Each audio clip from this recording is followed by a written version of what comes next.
Welcome to our new learning series. इस learning series के अंदर हम माइक्रोसॉफ्ट एक्सेस को जो है सीखेंगे। ये ICS 1 में चैप्टर नंबर 8 के अंदर ये शामिल है।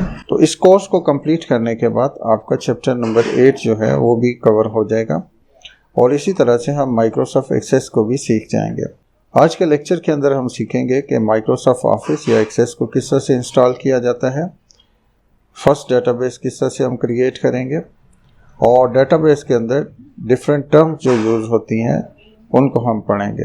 माइक्रोसॉफ्ट एक्सेस एक रिलेशनल डेटाबेस है। रिलेशनल डेटाबेस मींस कि इसके अंदर जितने भी हम रिकॉर्ड बनाएंगे, जितने हम टेबल बनाएंगे या कोई भी हमारा जो रिकॉर्ड होगा वो दूसरे रिकॉर्ड के साथ रिलेटेड होगा।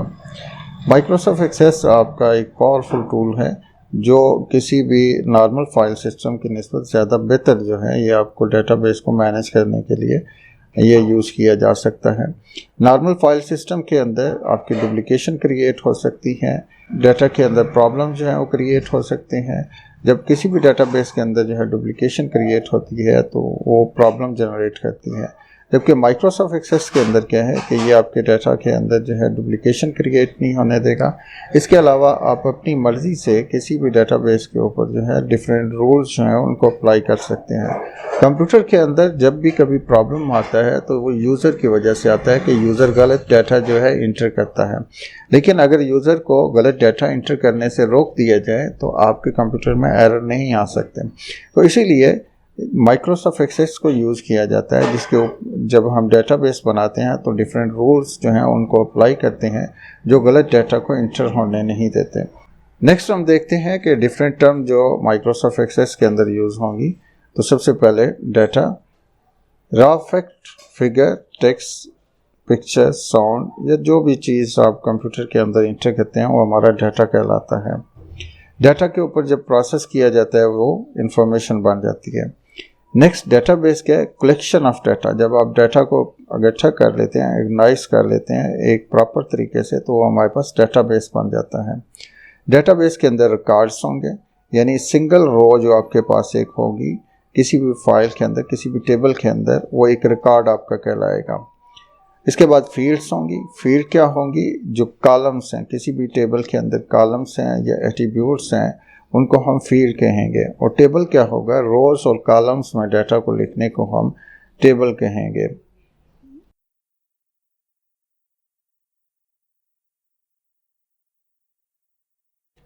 माइक्रोसॉफ्ट एक्सेस को किस तरह से इंस्टॉल करना है?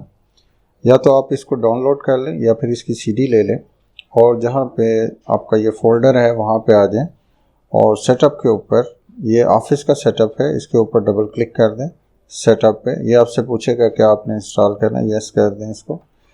तो ये 2013 का सेटअप है जिसको मैं इंस्टॉल करना सिखा रहा हूँ।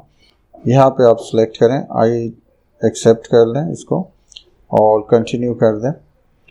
यहाँ पे आप इसको इंस्टॉल नाउ कर सकते हैं जिसमें ये वर्ड, एक्सेल, पावर पॉइंट और बाकी प्रोडक्ट्स जो इंस्टॉल कर देगा, या आप कस्टमाइज़ कर सकते हैं।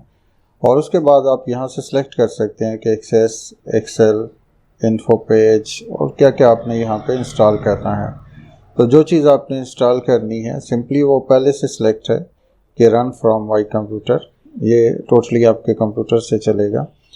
Run all from my computer, तो तमाम फाइलें आपकी कंप्यूटर में ये इंस्टॉल होंगी। और उसके बाद install on first shoot, means के जब आप इसको फर्स्ट टाइम जो है लॉन्च करेंगे तब उस वक्त इंस्टॉलेशन इसकी होगी। नॉट अवेलेबल, अगर आप इसमें से एक्सेस या एक्सेल या किसी भी चीज़ को या किसी भी प्रोडक्ट को इंस्टॉल नहीं करना चाहते तो सिंपली आप यहाँ से नॉट अवेलेबल इसको आप सेलेक्ट कर सकते हैं।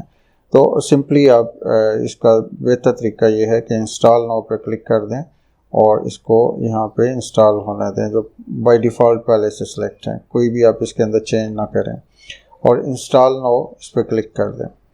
तो ये मुझसे कह रहा है कि इतनी आपको रिक्वायर्ड है इसके अंदर स्पेस। तो इसके बाद जब आप इंस्टॉल नाउ करेंगे तो ये इसके अंदर इंस्टॉल हो जाएगा। तो मैं इसको इंस्टॉल नहीं कर रहा इसलिए कि ऑलरेडी मेरे पास ऑफिस 2016 जो है वो इंस्टॉल है।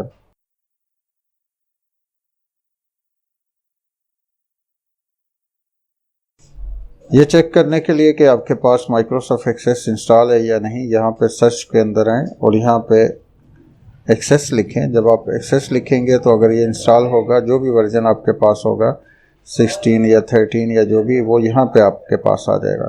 तो इसको आप राइट क्लिक कर लें यहाँ से और इसको जो है पिन टू टास्क बार कर दें। ये जब आप क्लिक कर देंगे तो ये आपके पास यहाँ पे टास्क बार के अंदर आ जाएगा। तो आप इसको यहाँ से फिर इजीली जो है स्टार्ट कर सकते हैं।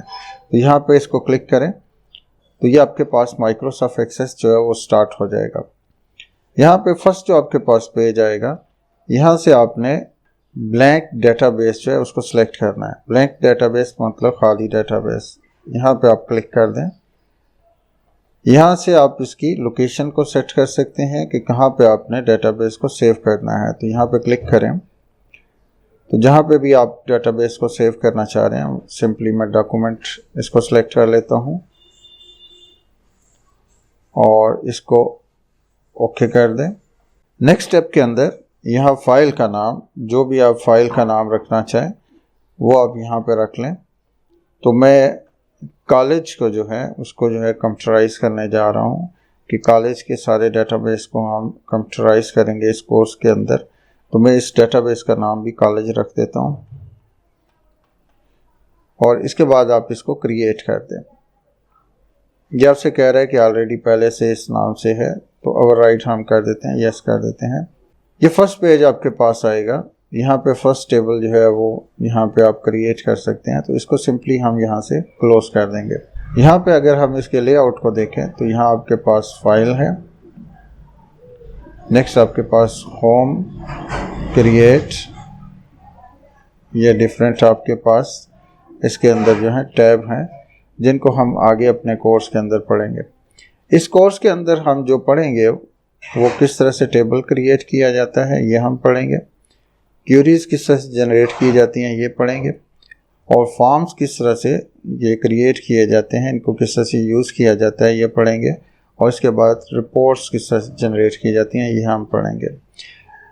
एडवांस कोर्सेज के अंदर आप माइक्रोज बनाना भी सीखेंगे, लेकिन इस कोर्स के अंदर हम सिंपली टेबल्स, क्यूरीज, फॉर्म और रिपोर्ट्स के बारे में पढ़ेंगे। यहाँ से आप इसको क्लोज कर सकते हैं, यहाँ से क्लोज कर दें। नेक्स्ट टाइम जब आपने इसको स्टार्ट करना है तो सिंपली आप यहाँ पे जो आइकन आपने बनाया था उस पर राइट क्लिक करें और यहाँ से आप उसको अपने जो भी आपने डेटाबेस है उसको सिलेक्ट कर सकते हैं। तो अगर आप इसको सिलेक्ट नहीं करते और सिंपल माइक्रोसॉफ्ट एक्सेस जो है उसको ओपन करते हैं तो आपके पास ये विंडो जो है ओपन हो जाएगी। इसमें आपके पास यहाँ रिसेंट के अंदर आएंगे और ये जो आपके पास डेटाबेस है उसी को आप ओपन करेंगे। इस पूरे कोर्स के अंदर आपने एक ही डेटाबेस बनाना है, उसी के अंदर बहुत सारे टेबल्स बनेंगे, उसी के अंदर क्यूरीज बनेगी और उसी के अंदर रिपोर्ट्स बनेगी। एक डेटाबेस जो है ये सारे ऑब्जेक्ट्स को अपने अंदर जो है सेव करेगा। इसके बाद आपने अनेबल कंटेंट्स यहाँ पे क्लिक कर देना है तो आपके पास यहाँ पे ये फर्स्ट जो है पेज ये इस तरह से कुछ बन जाएगा। नेक्स्ट हम इसके अंदर देखेंगे कि किस तरह से यहाँ पे टेबल किस तरह से क्रिएट किए जाते हैं।